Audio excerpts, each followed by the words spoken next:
C'est le journal du télétravail. Bonjour et bienvenue pour ce nouvel épisode du journal du télétravail. Je suis Lomic Guillot, rédacteur en chef du magazine Management, et je suis ravi de vous retrouver pour parler tous les jours avec un expert de sujets qui concernent tous les télétravailleurs et leurs managers. Aujourd'hui, nous allons parler de quelqu'un qui se bat en ce moment pour sa survie. Oui, sa survie, c'est le bureau.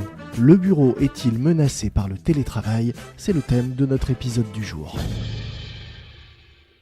Pour ce nouvel épisode du journal du télétravail de management, j'ai le plaisir de recevoir aujourd'hui Sarah Proust, consultante RH, fondatrice du cabinet Selkis et experte associée à la fondation Jean Jaurès, club politique de réflexion sur la société et notamment l'histoire sociale, fondation pour laquelle elle vient de publier un petit ouvrage très complet et documenté, Télétravail, la fin du bureau. Bonjour. Bonjour. Alors j'ai peut-être pas très bien dit le titre puisque c'est Télétravail, la fin du bureau avec un point d'interrogation. Tout à fait. Est-ce que vous avez la réponse ? Est-ce que le télétravail signe vraiment la fin du bureau ou la fin d'un modèle de bureau tel que nous le connaissions et le pratiquions jusqu'alors ? Alors, je ne cherche pas à faire un exercice prédictif, donc je ne sais pas très bien quelle sera l'issue de cette période, mais en tout cas, je ne pense pas que la fin du bureau soit souhaitable. Je pense qu'il doit effectivement trouver une nouvelle fonction.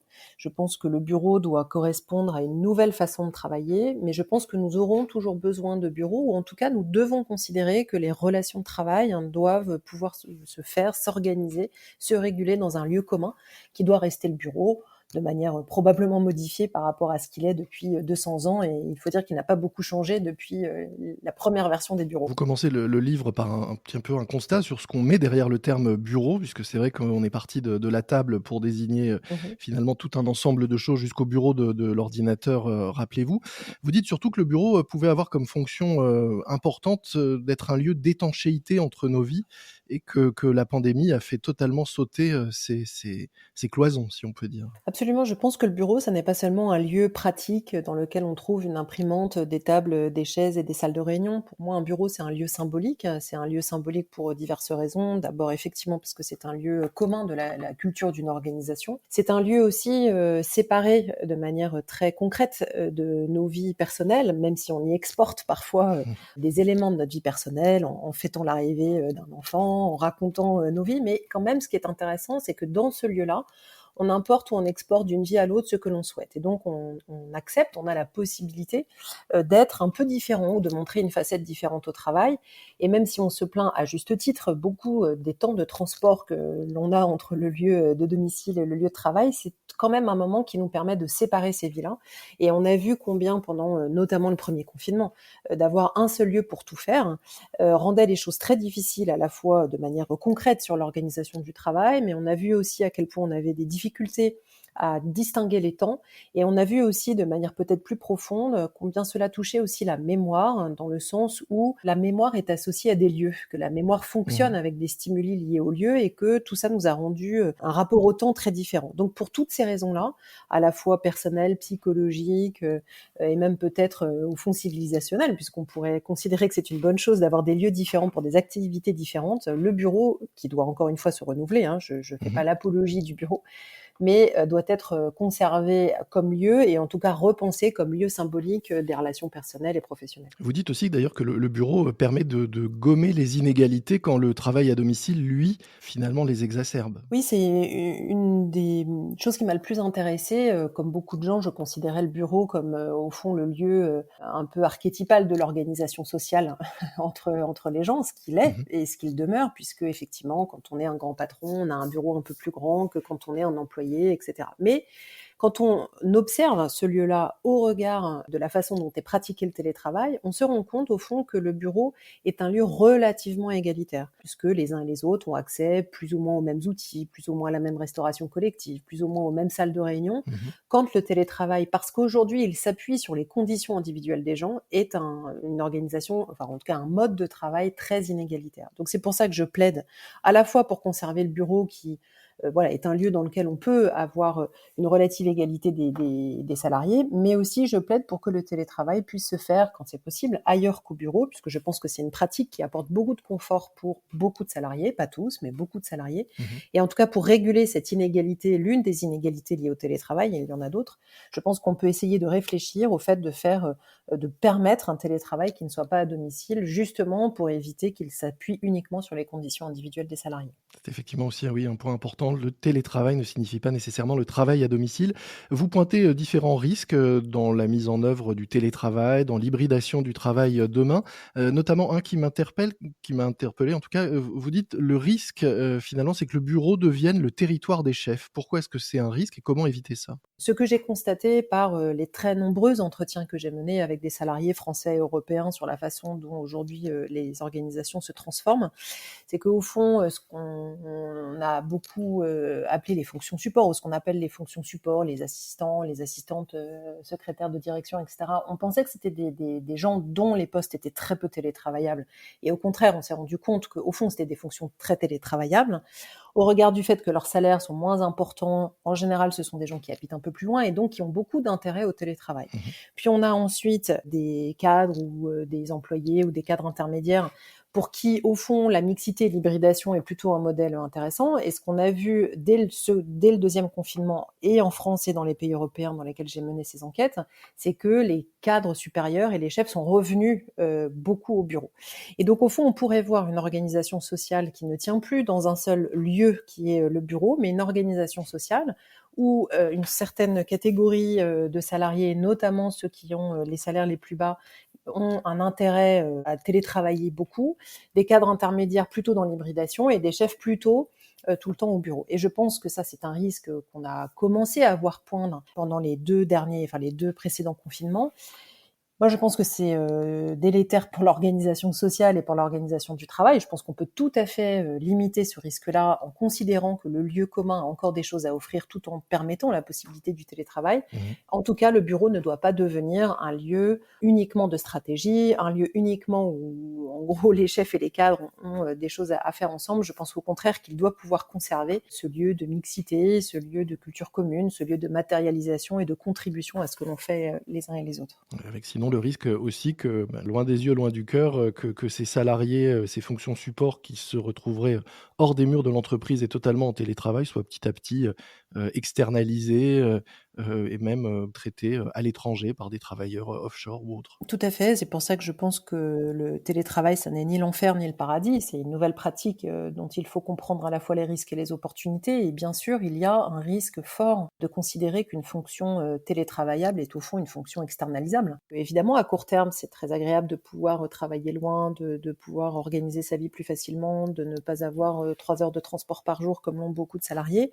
mais qu'au fond, il y a aussi une invisibilisation de la fonction et donc de la personne. C'est-à-dire que derrière une fonction, il y a des gens et qu'à force de ne plus être au bureau et de ne plus voir sa fonction occupée, on pourrait penser dans un calcul économique qu'effectivement, ce sont des tâches qu'on pourrait externaliser. L'autre risque, mais là c'est plutôt un risque pour l'employeur, là je vais pointer un risque pour le salarié, un risque pour l'employeur. J'ai interrogé de très nombreux salariés qui travaillent en télétravail depuis des années. Ça m'a intéressé de voir ce que ça donnait à long terme, au fond, cette relation à l'organisation. Et tous m'ont dit la même chose, en France ou dans les pays européens dans lesquels je les ai contactés, qu'au fond, le 100% télétravail ne leur avait fait prendre aucune distance par rapport à leur travail. Ils étaient toujours autant engagés auprès de leurs équipes dans leur travail. En revanche, cela leur a fait prendre beaucoup de distance par rapport à leur entreprise, par rapport à leur organisation. Ils m'ont tous dit on pourrait faire ça pour celle-ci ou pour une autre. Mmh. Au fond, aujourd'hui, c'est pareil. Donc on voit bien qu'il y a à la fois un risque pour les salariés à être invisibilisés dans leurs fonctions et donc dans ce qu'ils sont, et un risque aussi pour l'organisation de voir se distendre de manière très forte le lien avec des salariés qui ne seraient plus que, au fond, peut-être des freelances de luxe ou des consultants ou dans une logique de service plutôt que d'être dans une logique d'appartenance qui évidemment est un risque pour l'entreprise. Et ce risque de dilution du lien, avec, l'entreprise, de dilution du lien aussi au sein des équipes, vous le pointez en écrivant d'ailleurs que finalement le coût de la dilution peut être pour l'entreprise plus élevé que celui des mètres carrés et que on ferait bien de réfléchir à cela quand on voit dans le télétravail une unique opportunité de faire des économies immobilières. Absolument, je comprends tout à fait que les entreprises aujourd'hui se disent, avant le Covid, on était déjà sur l'utilisation à 60% d'un bureau. Alors évidemment, avec la généralisation du télétravail, il va probablement l'être à la moitié ou un peu moins de la moitié du temps, Mmh. si on prend en compte les réunions, les RTT, les congés, etc.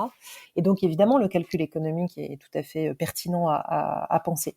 Ceci dit, je pense effectivement que le coût social est plus important, encore une fois, parce que se séparer dans l'invisibilisation d'un certain nombre de tâches, de fonctions des salariés, c'est aussi se couper de ce qu'ils sont pour une organisation, c'est-à-dire aussi des ambassadeurs d'une façon de faire, d'une culture d'organisation. Et donc, je pense que l'entreprise, puisque c'est plutôt les entreprises que les administrations qui se posent ces sujets-là, quoique, ont pas un intérêt, en tout cas à moyen et long terme, de se séparer de la totalité de leur siège, de leur filiale, etc., en pensant qu'il y aura une flexibilité, une mobilité totale. Je pense en plus qu'on va revenir un peu au bureau pour tout un tas de raisons. Et en tout cas, si je plaide pour que le bureau se transforme, je plaide aussi pour qu'il soit maintenu, Mmh. pas forcément dans la totalité des mètres carrés que l'on connaît aujourd'hui, mais en tout cas, je pense qu'il y a un risque effectivement pour l'organisation à penser seulement dans un calcul économique de leur rentabilité de mètres carrés. On parle de dilution, des liens, entre les équipes, ou de la relation avec l'entreprise. Il y a un lien en revanche qui s'est renforcé, dites-vous, c'est finalement celui avec le manager direct. On a beaucoup parlé de productivité, accrue en télétravail, Mmh. Vous dites-vous que ça peut venir de quelque chose qu'on n'a pas forcément, pointé ou analysé, c'est le renforcement de la relation, bilatérale entre, le salarié et son manager, qui fait que beaucoup de commandes qui avant pouvaient, se faire, en réunion, être, source de discussions et d'échanges, se sont faites, en direct. Le manager, décrochant son téléphone, pour, donner une tâche à accomplir et que finalement ça a peut-être fait gagner en productivité, mais que ça fait perdre beaucoup par ailleurs. Oui, je l'ai effectivement constaté, dans les entreprises et les organisations, administrations que j'accompagne, au moment du premier confinement.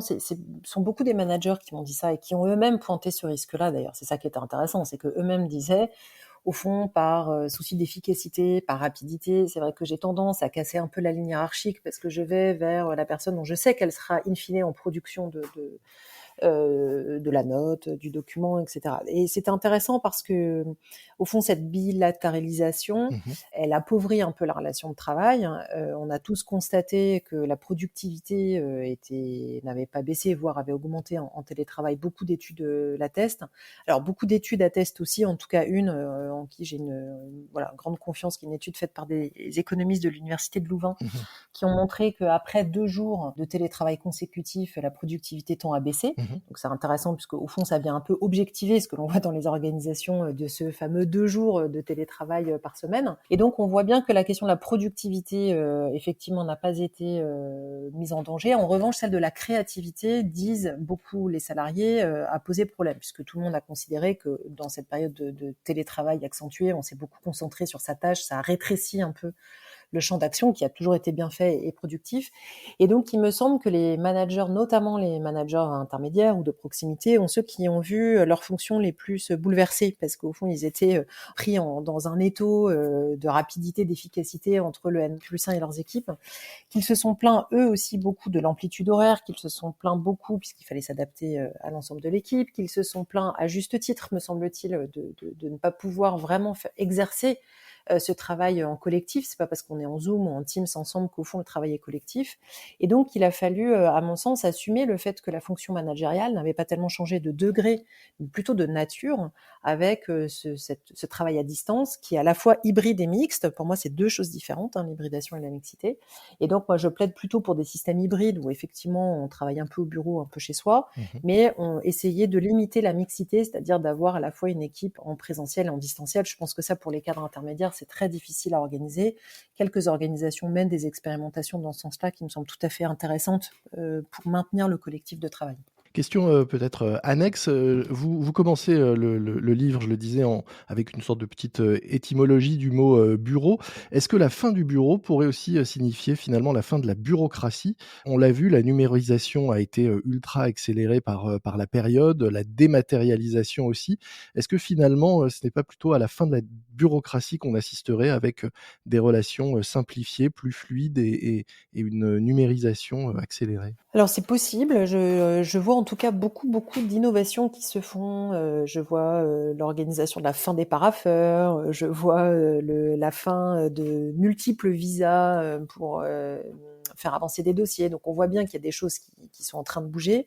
Je vois aussi des organisations qui se refigent dans le sens où, à un moment, le changement c'est bien, mais on a aussi une injonction au changement qui, moi, me semble pas tout à fait juste dans les organisations, et j'en vois beaucoup qui passent leur temps à essayer de réfléchir au changement sans se demander quel est le sens, au bénéfice de quoi et au bénéfice de qui, et qui du coup se retrouvent 6 mois après sans réfléchir, sans avoir changé, ce qui est bien normal dans ces conditions-là en tout cas. Donc je pense qu'on peut effectivement trouver plus d'agilité, plus de souplesse dans un certain nombre de sujets. Je pense aussi qu'il faut pas que ces changements bénéficient uniquement à ceux qui savent se repérer dans des organisations mouvantes. Il y a des salariés qui ont plus besoin de cadres, qui ont plus besoin de routine, qui ont plus besoin d'encadrement, et donc au fond des organisations qui seraient uniquement agiles, flexibles, souples sont aussi des organisations qui pourraient avoir une forme de séparation entre ceux qui seraient un peu dérepérés, et on en a vu beaucoup pendant les confinements, et ceux qui sont au fond très agiles dans le mouvement, l'organisation, etc. Donc je pense qu'on doit essayer de trouver cette ligne de crête, à mon avis double.